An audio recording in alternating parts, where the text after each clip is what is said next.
जो शेतकरी कर्ज घेतलं पण भरू शकला नाही, आम्ही विधानसभेच्या निवडणुकीमध्ये ही घोषणा केली होती की आमचं सरकार पुन्हा आल्यानंतर आमच्या शेतकऱ्यांना आम्ही कर्जमाफी देऊ. आणि त्यानंतर सरकार आलं, मग ग्रामपंचायतीच्या निवडणुका झाल्या, पंचायत समितीच्या झाल्या, जिल्हा परिषदेच्या झाल्या, नगरपालिकेच्या झाल्या. सगळ्या निवडणुकांमध्ये प्रचंड मोठा आशीर्वाद शेतकऱ्यांनी आणि लोकांनी आम्हाला दिला. सगळीकडे आम्हाला निवडून दिलं. खरं म्हणजे पुढे कुठलंही इलेक्शन नव्हतं. साधारणपणे राजकीय नेते इलेक्शन आलं की कर्जमाफीचं बोलतात आणि इलेक्शन आलं कीच कर्जमाफी करतात.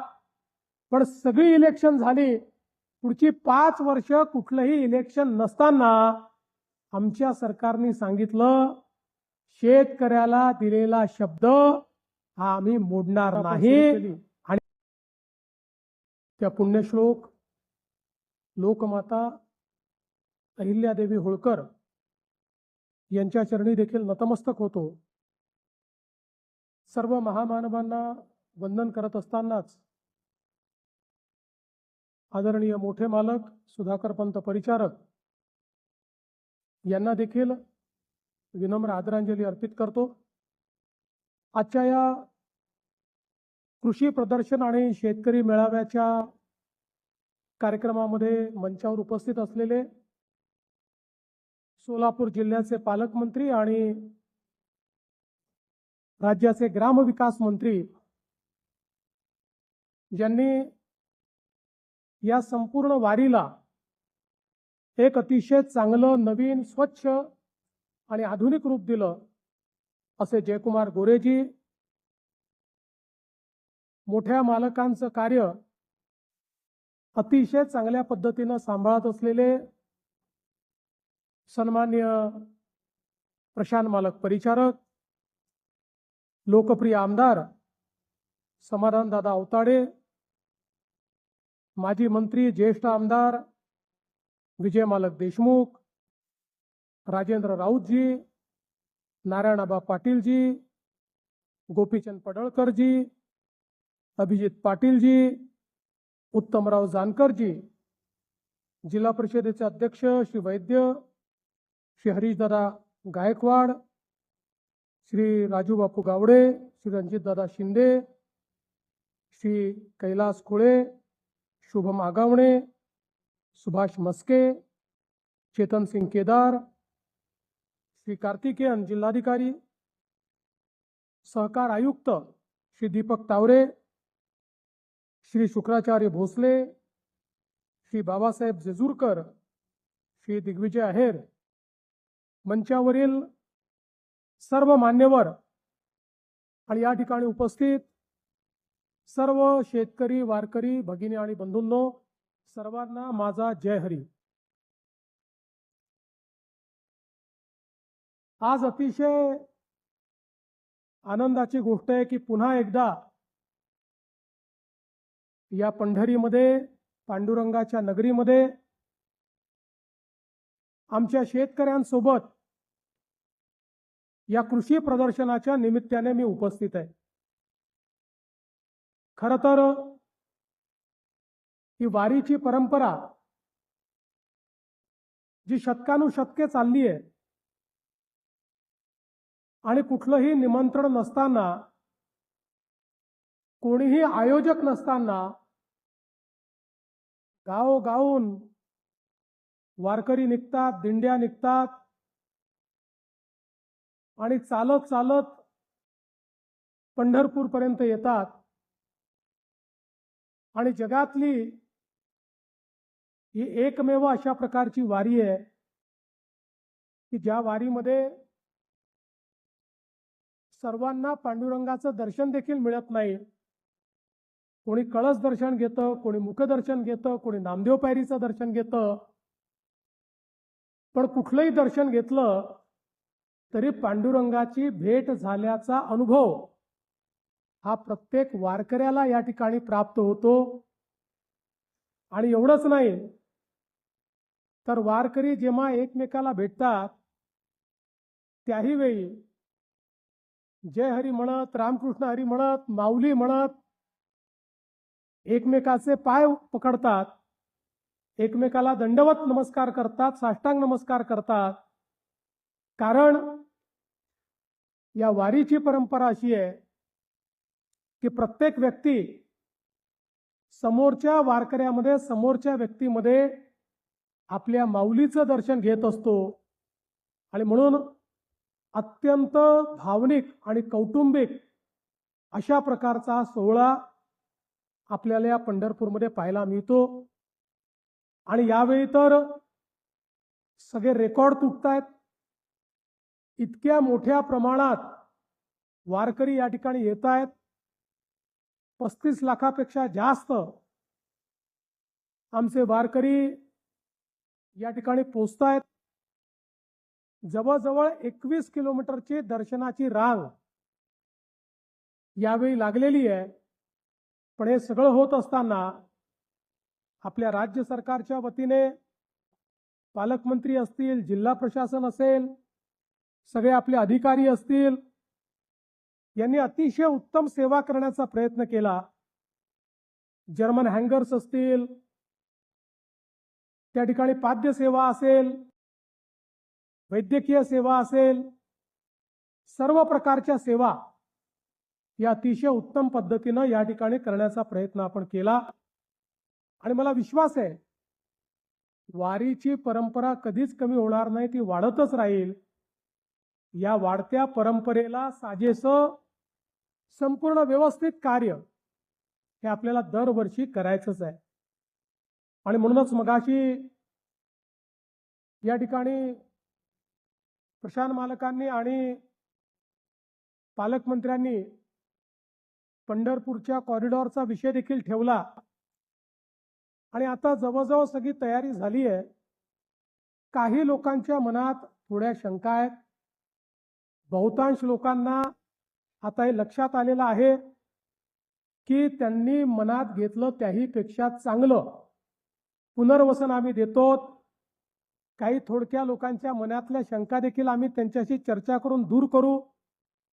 आणि माझा दावा आहे की महाराष्ट्रातल्या कुठल्याही तीर्थक्षेत्रामध्ये आजपर्यंत झालेल्या पुनर्वसनापेक्षा उत्तम, चांगलं आणि मोठं पुनर्वसन हे या ठिकाणी आम्ही पंढरपूरच्या कॉरिडॉरमध्ये देतो. एकही व्यक्ती शिल्लक ठेवणार नाही की ज्याला आम्ही समाधानी करणार नाही. 100% लोकांचं समाधान हे करण्याचा उद्देश घेऊनच हे आम्ही करतो.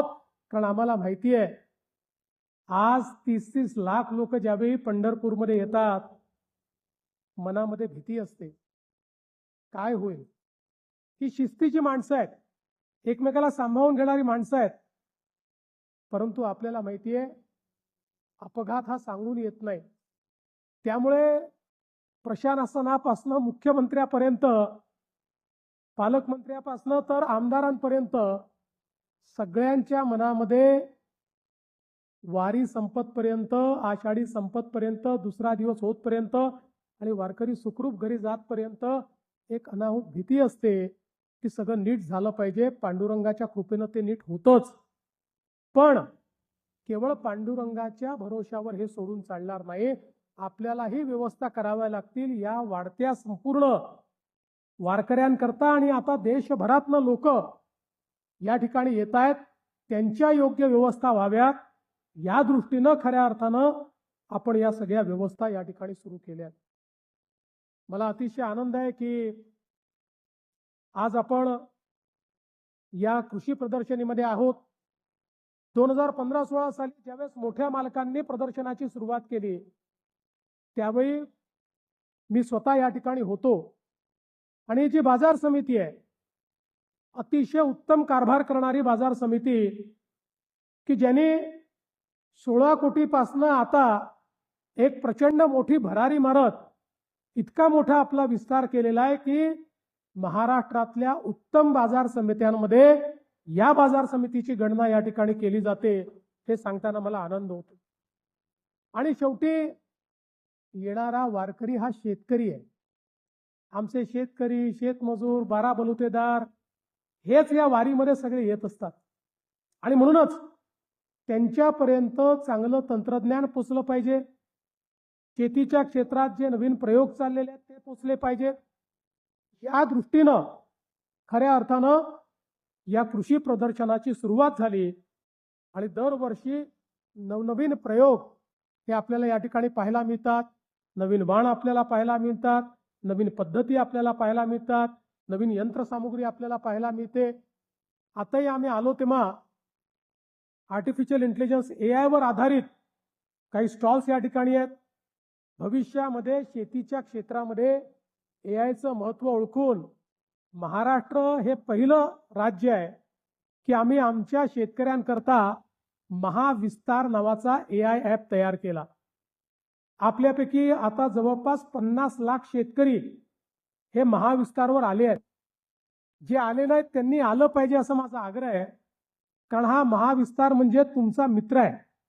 तुम्ही त्याच्याशी गप्पा मारू शकता, तुम्ही त्याच्याशी बोलू शकता. या महाविस्तारला तुम्ही जो प्रश्न विचाराल शेतीशी संबंधित त्या प्रत्येक प्रश्नाचं उत्तर त्याच्याकडे आहे. प्रत्येक पद्धतीचं डेमॉन्स्ट्रेशनचा व्हिडिओ त्याच्यावर आहे. कुठल्याही नवीन पीक पद्धतीमध्ये काय केलं पाहिजे याची माहिती त्याच्याकडे आहे. कुठल्याही प्रकारची कीड आली तर त्याचं त्या ठिकाणी नियमन कसं करायचं या संदर्भातले सगळी माहिती त्याच्यावर आहे. आपण ज्या पद्धतीनं त्या ठिकाणी वेगवेगळ्या प्रकारे निविष्ठांची खरेदी करतो त्याचा वापर कसा आणि किती केला पाहिजे याची माहिती त्याच्यामध्ये आहे. त्यामुळे खतांच्या वापरापासून तर पाणी किती दिलं पाहिजे इथपर्यंत सगळ्या गोष्टींची माहिती ही प्रत्येक शेतकऱ्याला पर्सनलाइज पद्धतीनं त्या ठिकाणी मिळते. तुम्ही जर त्याच्यावर असलेला जो AI एजंट आहे त्याच्याशी गप्पा मारल्या तर तो तुम्हाला सगळी उत्तरं देतो, वेगवेगळ्या भाषांमध्ये देतो. आता तर आमच्या आदिवासी समाजाची भिली भाषा देखील त्याच्यावर आपण दिलेली आहे. त्या भाषेतही त्याच्याशी संवाद साधता येतो. आणि एवढंच नाही तर त्याच्यातनं आपण फोटो काढला तर आपल्या पिकाची परिस्थिती काय आहे, त्याच्यावर कीड येऊ शकते का, आली तर काय केलं पाहिजे, येऊ नये म्हणून काय केलं पाहिजे, या परिस्थितीमध्ये त्याच्या वाढीकरता मायक्रोन्यूट्रिएंट काय दिले पाहिजेत, अशा सगळ्या गोष्टी आज आपल्याला या AI ॲपच्या माध्यमातून कळतात. एका फोटोतून सगळ्या पद्धतीची उत्तरं आज आपल्याला त्या ठिकाणी मिळतात. त्यामुळे आपले पैसेही वाचतात, श्रमही वाचतात आणि आपल्याला अतिशय योग्य माहिती मिळते. पुढच्या काळामध्ये सॉइल टेस्टिंग पासनं तर सगळ्या पद्धती या केवळ आपल्या मोबाईलच्या ॲपच्या माध्यमातून या महाविस्तारच्या माध्यमातून आम्ही शेतकऱ्यांना मिळवून देणार आहोत. आणि म्हणून आपल्या शेतीमध्ये आधुनिकता आली पाहिजे.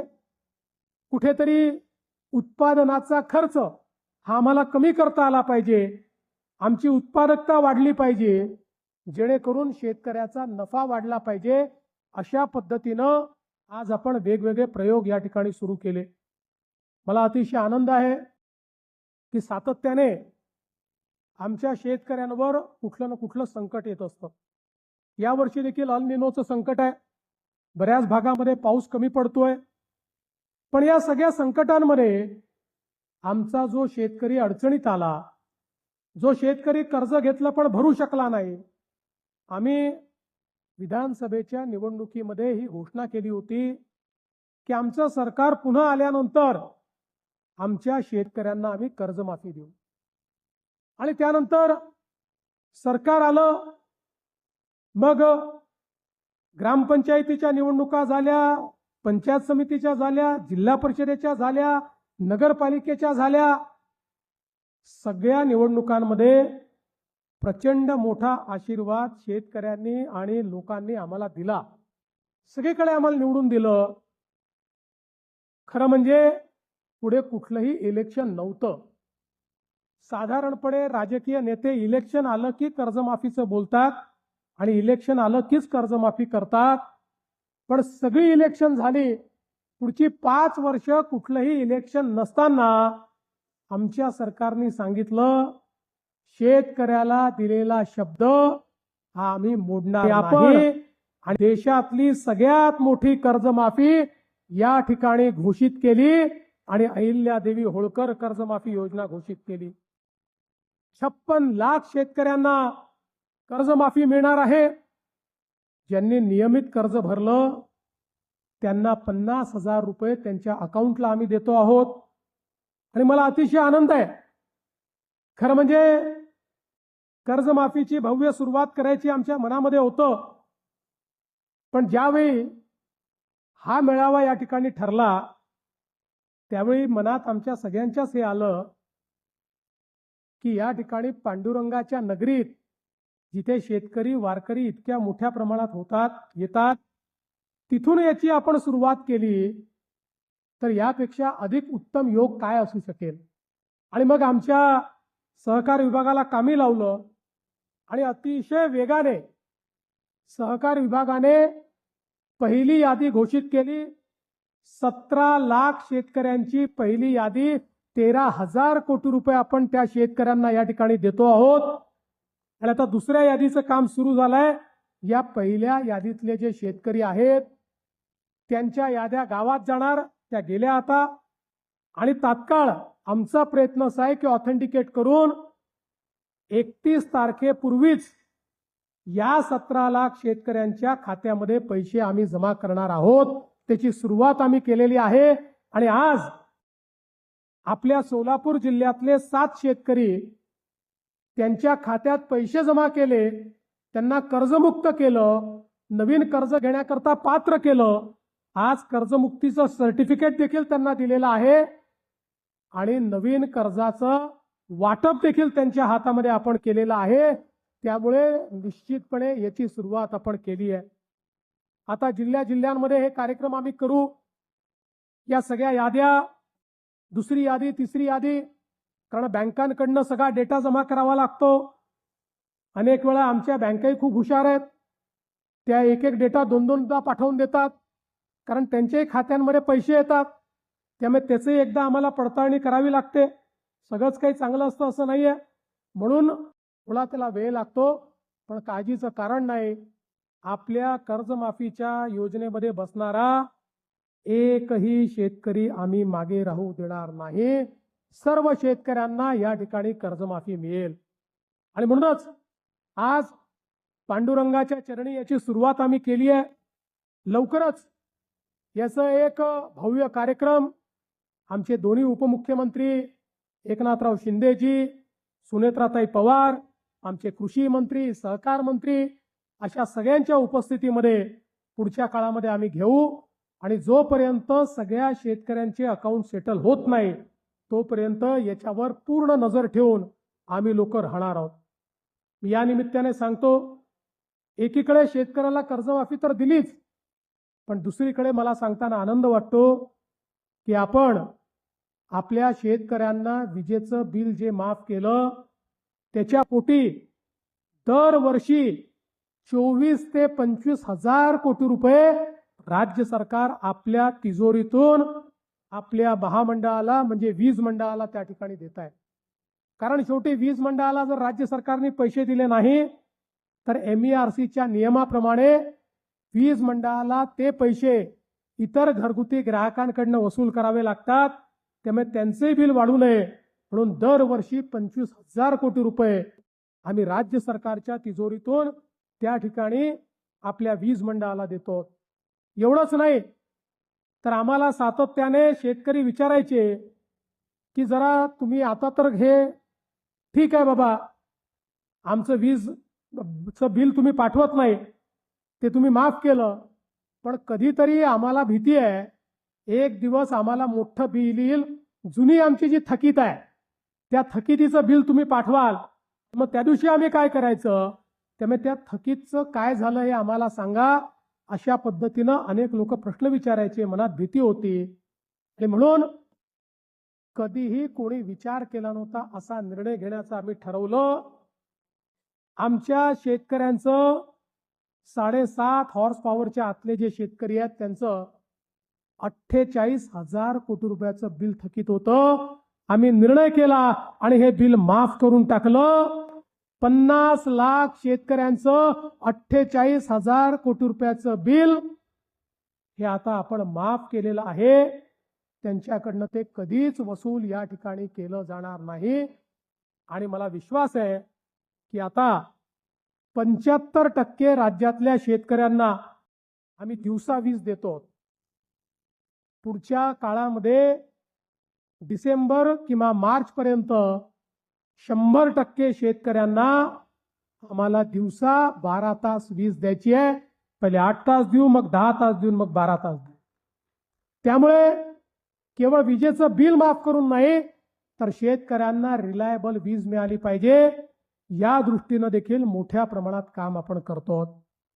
खरं तर बंधू भगिनींनो, आपण जर विचार केला तर याच्या व्यतिरिक्त शेतीच्या क्षेत्रातली म्हणजे ही जी गुंतवणूक आहे ही बाजूलाच ठेवा. याच्या व्यतिरिक्त मागच्या वर्षी शेती क्षेत्रामध्ये आपण जे पैसे खर्च केले ते 95,000 कोटी रुपये आहेत. वेगवेगळ्या सबसिडींच्या माध्यमातून ड्रिप इरिगेशन करता असेल, निविष्ठान करता असेल, ट्रॅक्टर किंवा यांत्रिकीकरणा करता असेल. या राज्यामध्ये शेतकरी आमचा इतका महत्त्वाचा घटक आहे, त्याच्या पाठीशी हे सरकार अतिशय ताकदीनं उभं आहे. मगाशी विषय आला, खरं म्हणजे या ठिकाणी प्रशांत मालकांनी काही बंधाऱ्यांची मागणी देखील केली. पाणी वाहून जातं ते थांबलं पाहिजे. यामध्ये मालक काही अडचणी पण आहेत, कारण आपला जो इंटरस्टेट त्या ठिकाणी अशा पद्धतीनं लवादाचा निर्णय आहे, त्या निर्णयाचे काही बंधनं आपल्यावर आहेत. तथापि आपण जी मागणी केली आहे त्या बंधनातनं मार्ग काढून कशा पद्धतीनं हे बंधारे तयार करता येतील या संदर्भातले निर्देश. नमस्कार शेतकरी मित्रांनो, शेतकऱ्यांसाठी आपल्या राज्याचे मुख्यमंत्री देवेंद्र फडणवीस यांनी पुन्हा एक मोठी घोषणा केलेली आहे. आज पंढरपूर येथून आपल्या राज्याचे मुख्यमंत्री देवेंद्र फडणवीस यांनी शेतकऱ्यांसाठी पुन्हा एक मोठी घोषणा केलेली आहे. शेतकरी मित्रांनो, तुम्हाला सर्वांनाच माहिती आहे की राज्यामध्ये राज्य सरकारने शेतकऱ्यांना सरसकट 2 लाख रुपये कर्जमाफी ही केलेली आहे. मागच्या काळात निवडणुकीमध्ये शेतकऱ्यांची कर्जमाफी करण्यासाठी राज्य सरकारने घोषणा केलेली होती, परंतु ती कर्जमाफी अद्यापपर्यंत केलेली नव्हती. आता राज्य सरकारने ही कर्जमाफी करण्याचा निर्णय घेतलेला आहे आणि याच्यासाठी GR सुद्धा निघालेला आहे आणि याची पहिली यादीसुद्धा ही जाहीर झालेली आहे. तर शेतकरी मित्रांनो, आता उर्वरित यादीसुद्धा लवकरच जाहीर होणार आहे आणि आता लवकर तुमच्या खात्यामध्ये शेतकरी कर्जमाफीचे पैसे जमा होणार आहेत. उद्या आषाढी एकादशी आहे आणि पंढरपूर येथून आपल्या राज्याचे मुख्यमंत्री देवेंद्र फडणवीस मोठा निर्णय घेणार आहेत. तर शेतकरी मित्रांनो, आपल्या राज्याचे मुख्यमंत्री देवेंद्र फडणवीस यांनी पंढरपूर येथून शेतकऱ्यांसाठी मोठी घोषणा केलेली आहे. ती घोषणा नेमकी काय आहे ते या व्हिडिओमध्ये अगदी सविस्तर दिलेलं आहे. त्यासाठी हा व्हिडिओ शेवटपर्यंत पहा. चॅनलवरती नवीन आला असाल तर आपल्या चॅनलला लाईक, शेअर आणि सबस्क्राईब करायला विसरू नका आणि हा व्हिडिओ जास्तीत जास्त शेतकऱ्यांपर्यंत नक्की पोहोचवा. धन्यवाद मित्रांनो. जय हिंद, जय महाराष्ट्र.